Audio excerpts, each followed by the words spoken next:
Hello my dear student, আশা করি তোমরা সবাই ভালো আছো।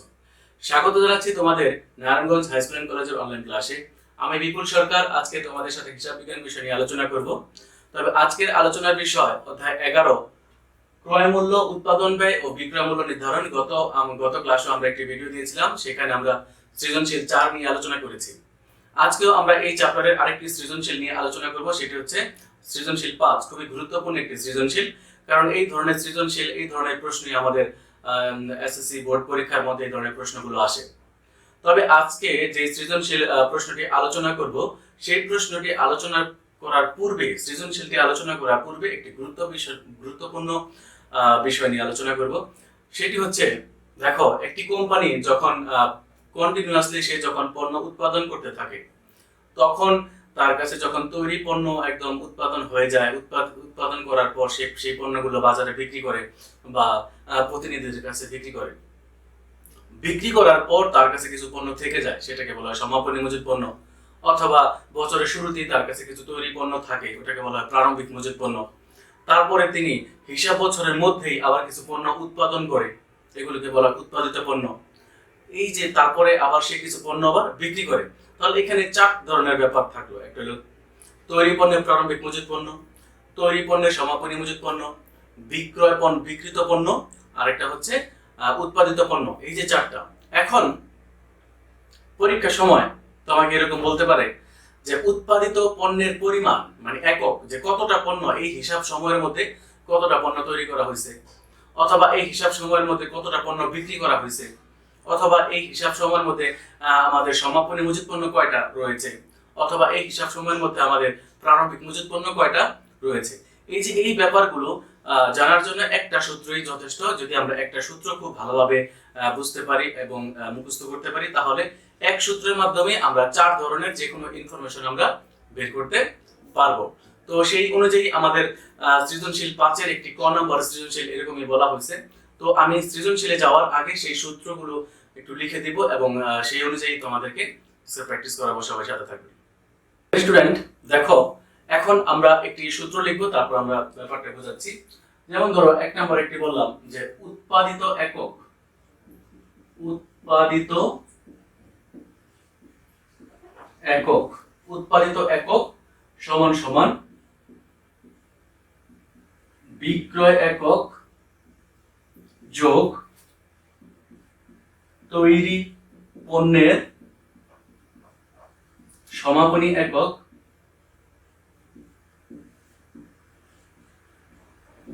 দুটার যোগফল মাইনাস তৈরি পণ্যের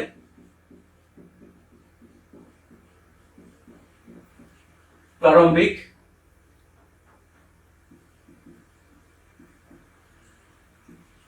একক।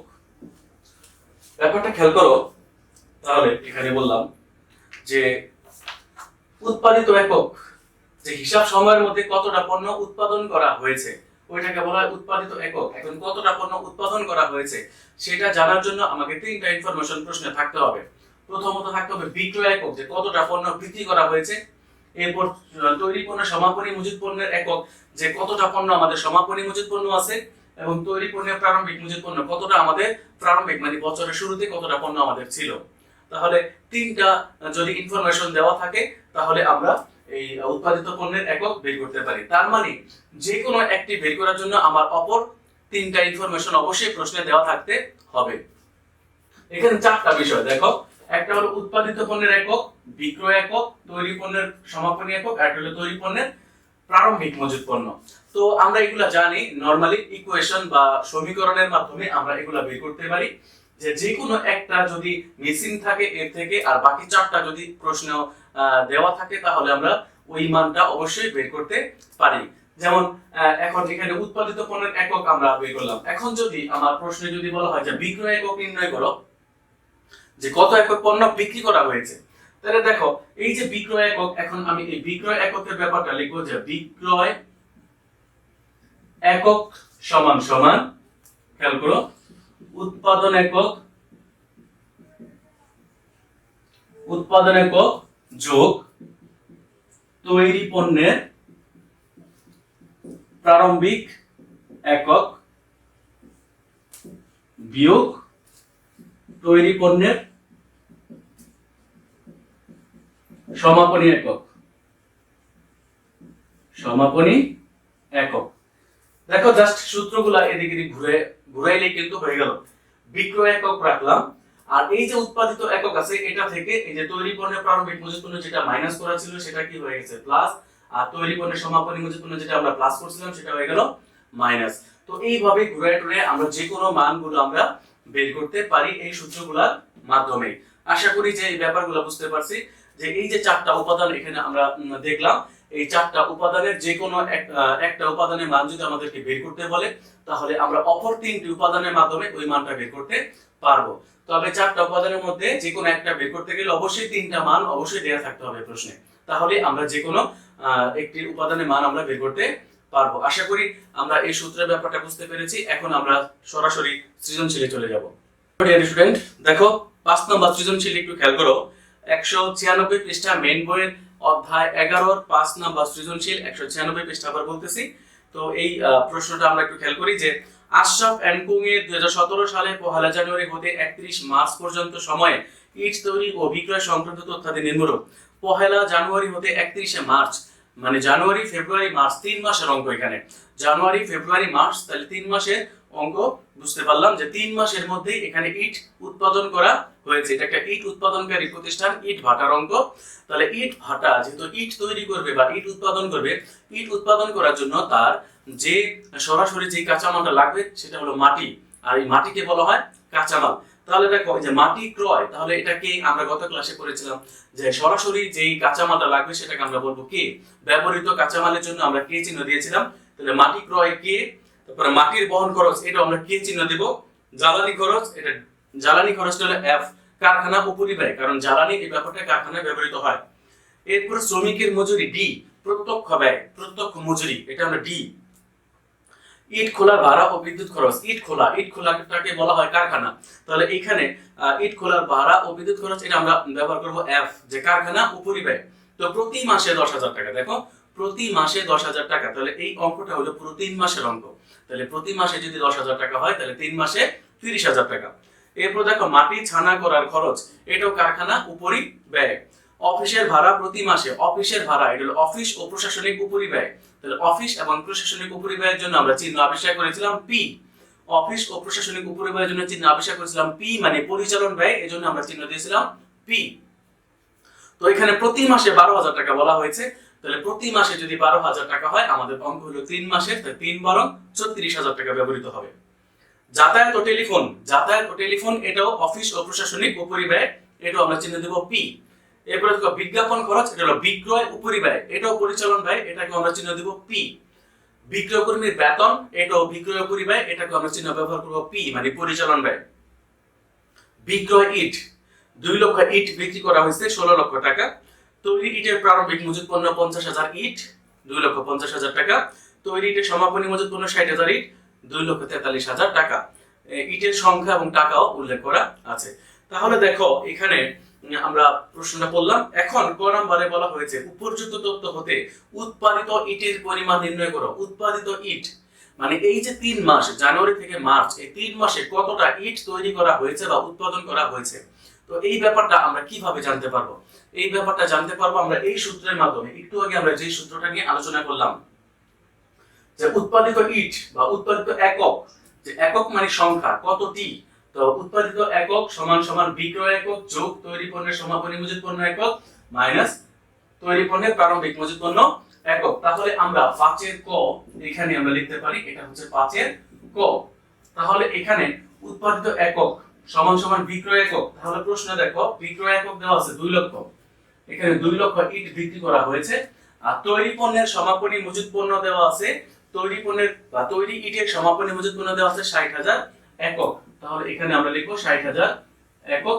এরপরে মাইনাস তৈরি পণ্যের প্রারম্ভিক একক, যে কতটা পণ্য প্রারম্ভিক একক ছিল সেটা ছিল হচ্ছে 50,000 একক। তাহলে 50,000, তাহলে 2,60,000 থেকে 50,000 টাকা যদি আমরা বাদ দিই তাহলে 2,10,000 ইট, 2,10,000 ইট। তাহলে এই যে হিসাব সময় যে 3 মাস, এই 3 মাসের যে উৎপাদন সময়, এই 3 মাসে ইট তৈরি করা হয়েছে 2,10,000 ইট, 2,10,000 পিস ইট বা 2,10,000 টি। আশা করি আমরা এই পাঁচের কয়ের এই লেনদেনটি বা এই পাঁচের কয়ের সৃজনশীলটি আমরা বুঝতে পেরেছি। এরপরে আমরা চলে যাব পাঁচের ক্ষয়। দেখো এখন আমরা পাঁচের খ, আশরাফ এন্ড কোং এর একটি ত্রৈমাসিক উৎপাদন ব্যয় বিবরণী প্রস্তুত করা। ত্রৈমাসিক, ত্রৈমাসিক মানে হচ্ছে যেহেতু জানুয়ারি মাসে শুরু হয়েছে, জানুয়ারি ফেব্রুয়ারি মার্চ এই 3 মাসকে বলা হয়, মানে প্রতি 3 মাসকে বলা হয় ত্রৈমাসিক। তাহলে এখানে ত্রৈমাসিক উৎপাদন ব্যয় বিবরণী তৈরি করতে বলা হয়েছে। তাহলে উৎপাদন ব্যয় বিবরণীর মাধ্যমে আমরা তৈরি করব উৎপাদন ব্যয়। তাহলে এখানে উৎপাদন ব্যয় পর্যন্ত আমাদের কাজ করতে হবে। তাহলে উৎপাদন ব্যয় বলতে কে ডি এফ, কে মানে ব্যবহৃত কাঁচামাল, ডি মানে হচ্ছে প্রত্যক্ষ ব্যয় সমূহ, আর এফ মানে হচ্ছে কারখানা উপরিব্যয়। তাহলে ব্যবহৃত কাঁচামালের সাথে প্রত্যক্ষ ব্যয় যোগ করলে মুখ্য ব্যয়, মুখ্য ব্যয়ের সাথে যদি আমি কারখানা উপরিব্যয় যোগ করি তাহলে বের হবে উৎপাদন ব্যয়। আমাদের এই পর্যন্তই করতে বলা হয়েছে। তাহলে দেখো এখন উৎপাদন ব্যয় করতে গেলে শুরুতেই আমার ব্যবহৃত কাঁচামাল। তাহলে ব্যবহৃত কাঁচামাল বলতে এখানে কোনো কাঁচামালের প্রারম্ভিক মজুত পণ্য বা সমাপনী মজুত পণ্য কিছু নাই, শুধু মাটি ক্রয় এবং মাটির বহন খরচ। তাহলে এই দুইটা উপাদানকে মাটি ক্রয়, মাটির বহন খরচ যদি আমরা যোগ করি তাহলে বের হয়ে যাব ব্যবহৃত কাঁচামাল। তাহলে দেখো আমরা এখানে লিখবো এখন মাটি ক্রয়, মাটি ক্রয় 1,60,000 টাকা, 1,60,000 টাকা, এর সাথে যোগ বহন খরচ, বহন খরচ, বহন খরচ 3 লক্ষ টাকা। মাটির বহন খরচ হচ্ছে 3 লক্ষ টাকা। তাহলে এই যে 1,60,000 আর 3 লক্ষ টাকা, 4,60,000 টাকা। এই 4,60,000 টাকা দ্বারা বের হলো, এটার নাম হচ্ছে ব্যবহৃত কাঁচামাল, ব্যবহৃত কাঁচামাল বা ব্যবহৃত মাটি। যে কতটুকু মাটি ব্যবহার করা হয়েছে, যে 2,10,000 ইট যে তৈরি করা হয়েছে, এই 2,10,000 ইট তৈরি করার জন্য কত টাকার মাটি ব্যবহার করা হয়েছে, 4,60,000 টাকার মাটি ব্যবহার করা হয়েছে। এখন এটা গেল ব্যবহৃত কাঁচামাল। এখন এর সাথে যোগ প্রত্যক্ষ ব্যয় সমূহ, প্রত্যক্ষ ব্যয় সমূহ মানে যত ধরনের প্রত্যক্ষ ব্যয় আছে, প্রত্যক্ষ মজুরি এবং অন্যান্য প্রত্যক্ষ ব্যয় সব। এখন প্রত্যক্ষ ব্যয় সমূহের মধ্যে এখানে ডি আমরা দাগিয়েছিলাম ডি। তাহলে দেখো শ্রমিকের মজুরি ছাড়া আর কোনো ডি আমরা দেখতে পাচ্ছি না। শ্রমিকের মজুরি ছাড়া এখানে আর কোনো প্রত্যক্ষ ব্যয় নেই। তাহলে শ্রমিকের মজুরি আছে 1,40,000 টাকা। তাহলে আমরা এখানে লিখব শ্রমিকের মজুরি, শ্রমিকের মজুরি 1,40,000 টাকা সরাসরি চলে গেল 3 নাম্বার করে, কারণ এখানে একটাই ব্যয় আছে, একটাই ব্যয় থাকার কারণে সরাসরি একদম 3 নাম্বার করে চলে গেল। তাহলে এখানে দাঁড়ালো 6 লক্ষ টাকা, 6 লক্ষ টাকা। এটার নাম হচ্ছে মুখ্য ব্যয়, মুখ্য ব্যয়, মুখ্য ব্যয় 6 লক্ষ টাকা। আমরা জানি যে ব্যবহৃত কাঁচামাল যোগ প্রত্যক্ষ ব্যয় সমূহ হয়ে যায় মুখ্য ব্যয়। তো মুখ্য ব্যয় বের হয়ে গেছে। মুখ্য ব্যয়ের পরে আমাদের যে ধাপ সেটি হচ্ছে কারখানা উপরিব্যয়। এখন এর সাথে যোগ করব, যোগ কারখানা উপরিব্যয়। তো কারখানা উপরিব্যয় বলতে এফ চিহ্ন দিয়েছিলাম যে কারখানায় যে সকল ব্যয়গুলো হয়েছিল, যেমন কারখানা উপরিব্যয়ের মধ্যে শুরুতেই জ্বালানি খরচ আমরা দেখতে পাচ্ছি, জ্বালানি খরচ, জ্বালানি খরচ। এরপরে দেখতে পাচ্ছি আমরা মাটি ছানা করার খরচ বা ইট খোলার ভাড়া ও বিদ্যুৎ খরচ। জ্বালানি খরচ আমরা দেখতে পাচ্ছি, জ্বালানি খরচ আছে 2 লক্ষ টাকা। বাকি লেনদেনগুলো এখানে লিখি কারণ এখানে দেখতে সমস্যা।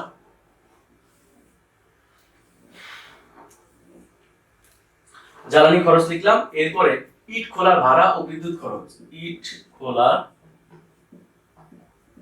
ভাড়া ও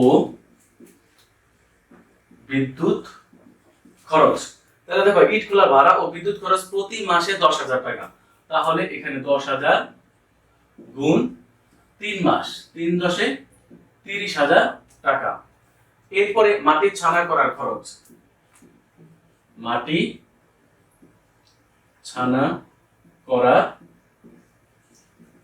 খরচ, মাটি ছানা করার খরচ হচ্ছে 20,000 টাকা। মাটি ছানা করার খরচ 20,000 টাকা। তো আমরা পেলাম যে এখানে কারখানা উপরিব্যয়, জ্বালানি খরচ ইট খোলার ভাড়া, বিদ্যুৎ খরচ, মাটি ছানা করার খরচ, এই তিনটে, আর কিছু নেই। তাহলে এই তিনটে এখন আমরা যোগ করবো। জ্বালানি খরচ 2 লক্ষ টাকা, জ্বালানি খরচ 2 লক্ষ টাকা, আর ইট খোলা ভাড়া ও 30,000 টাকা, আর হচ্ছে মাটি ছানা করার খরচ 20,000 টাকা। তাহলে 2,50,000 টাকা, 2,50,000 টাকা এটা হচ্ছে, এই 2,50,000 টাকা হচ্ছে কারখানা উপরিব্যয়। এই কারখানা উপরিব্যয় এখন আমরা এই মুখ্য ব্যয়ের সাথে 6 লাখ টাকার সাথে যোগ করব। তো 2,50,000 6 লাখ 8,50,000 টাকা, এটার নাম হইতেছে উৎপাদন ব্যয়। উৎপাদন ব্যয় আমাদেরকে বলা হচ্ছে উৎপাদন ব্যয় বিবরণী পর্যন্ত করতে। তাহলে এই যে উৎপাদন ব্যয় বিবরণী করলাম, এখানে আমাদের বেরিয়ে গেল উৎপাদন ব্যয়। তো ক্ষয়ের অনুযায়ী আমাদের এই পর্যন্তই আমাদের করতে হবে। ত্রৈমাসিক উৎপাদন ব্যয় বিবরণী তৈরি করতে বলছে, তাহলে ত্রৈমাসিক উৎপাদন ব্যয় বিবরণী আমরা উৎপাদন ব্যয় পর্যন্ত আমরা কাজটা করলাম। আশা করি যে 5 ক্ষয়ের এই ব্যাপারটি আমরা বুঝতে পেরেছি। তারপর আমরা একটু রিভিউ করি।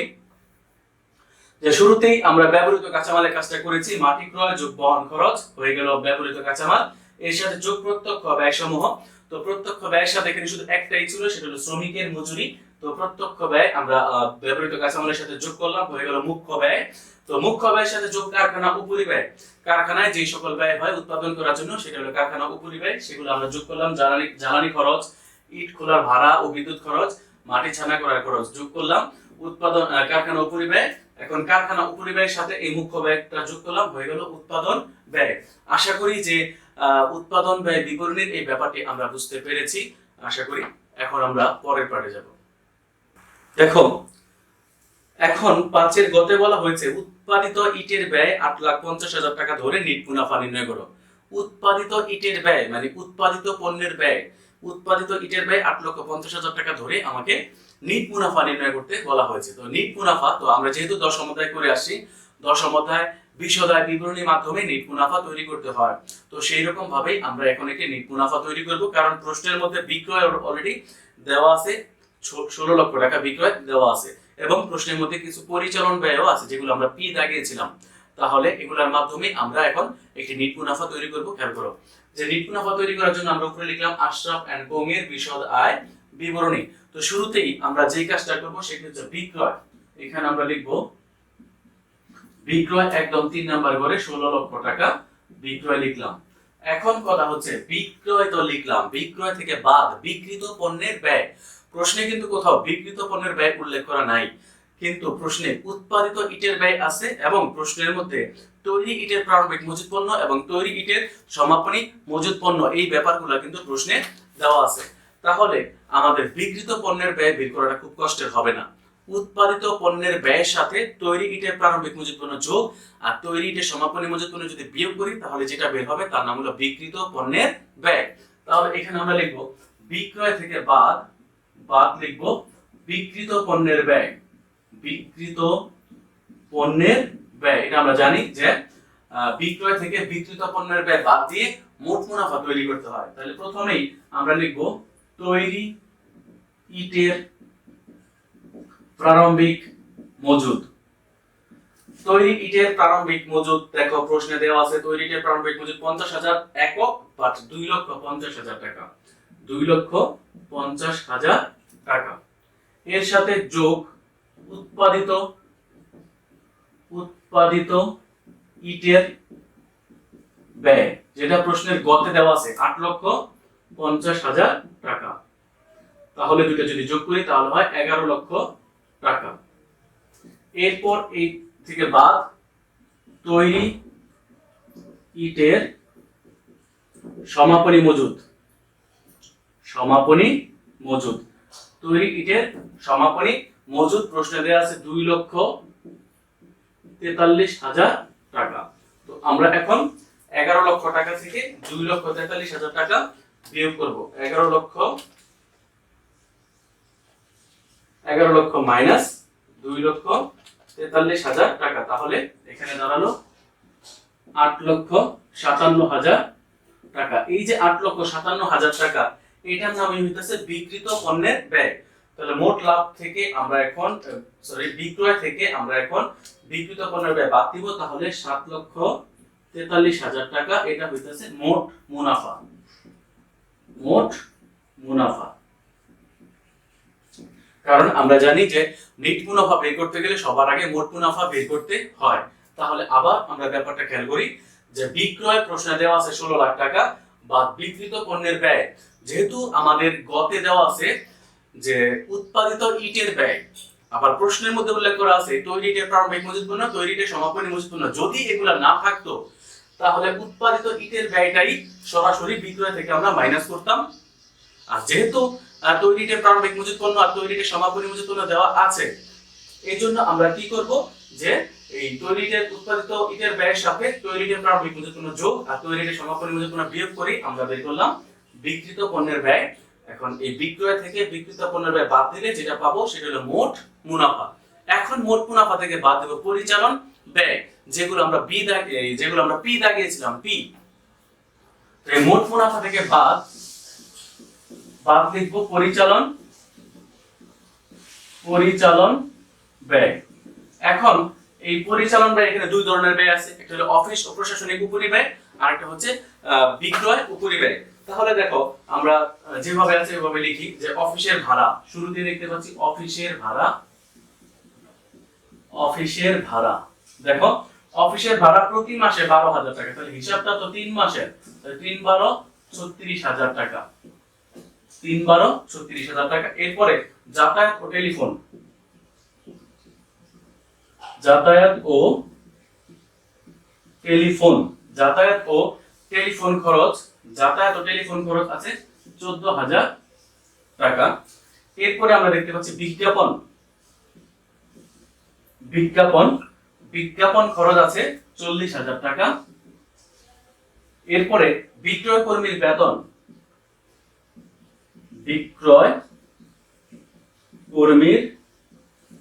বেতন, 60,000 টাকা। আমরা এখানে অফিস ও প্রশাসনিক উপরিব্যয় এবং বিক্রয় উপরিব্যয় এই চারটা ব্যয় আমরা পেলাম যে প্রথমে অফিসের ভাড়া, যাতায়াত ও টেলিফোন বিল, বিজ্ঞাপন খরচ, বিক্রয় কর্মীর বেতন, এই চারটাই ছিল আমাদের পরিচালন ব্যয়। এখন এই পরিচালন ব্যয়গুলো আমরা যোগ করে আমরা 3 নাম্বার ঘরে নিয়ে যাব। তাহলে শুরুতেই দেখো 34,000 টাকা যোগ 14,000 টাকা যোগ 40,000 টাকা যোগ 60,000 টাকা। তাহলে এই 1,50,000 টাকা, এই 1,50,000 টাকা হচ্ছে আমাদের মোট পরিচালন ব্যয়। এখন এই পরিচালন ব্যয়, এই যে মোট লাভ দেওয়া আছে, মোট লাভ 7,43,000 টাকা থেকে 1,50,000 টাকা যদি আমরা বিয়োগ করি তাহলে এখানে 5,93,000 টাকা যেটা বেরোলো এটা হচ্ছে নিট মুনাফা।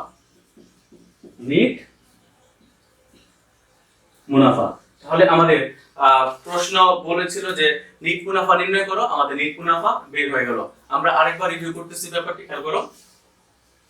প্রথমে বিক্রয় 16 লাখ টাকা দেয়া আছে বা বিক্রিত পণ্যের ব্যয়, এটা আমরা বের করে নিলাম কারণ প্রশ্নে উৎপাদিত ইটের ব্যয় দেয়া ছিল, আবার প্রশ্নের মধ্যে তৈরি ইটের প্রারম্ভিক মজুত পণ্য, তৈরি ইটের সমাপনী মজুত পণ্য দেওয়া আছে। তো এর মাধ্যমে আমরা মোট মুনাফা বের করলাম। এরপরে মোট মুনাফা থেকে বাদ পরিচালন ব্যয়গুলোর মধ্যে অফিস ভাড়া, যাতায়াত ও টেলিফোন বিল, বিজ্ঞাপন খরচ, বিক্রয় কর্মী বেতন সবগুলা যোগ করে যোগফল 1,50,000 টাকা হলো মোট পরিচালন ব্যয়। এই পরিচালন ব্যয়টা মোট মুনাফা থেকে বাদ দেওয়ার পর যে ফলাফলটা আমরা পেলাম 5,93,000 টাকা, এই 5,93,000 টাকা আমাদের লাভ হয়েছে। যে আমরা বিক্রি করেছিলাম মোট 16 লাখ টাকা, এর মধ্যে আমাদের নিট লাভ হয়েছে 5,93,000 টাকা। তো আশা করি আমরা আজকের এই 5 নম্বর সৃজনশীলে বুঝতে পেরেছি খুবই গুরুত্বপূর্ণ একটি সৃজনশীল, কারণ এই রকম সৃজনশীল বা এই ধরনের সৃজনশীলই বোর্ড পরীক্ষায় আসে। তো গত ক্লাসে আমরা যে সৃজনশীলটি আলোচনা করেছিলাম এবং আজকেও যে সৃজনশীলটি আলোচনা করলাম, আশা করি আমরা যদি খুব মনোযোগ সহকারে দেখে থাকি তাহলে অবশ্যই বুঝতে পারবো।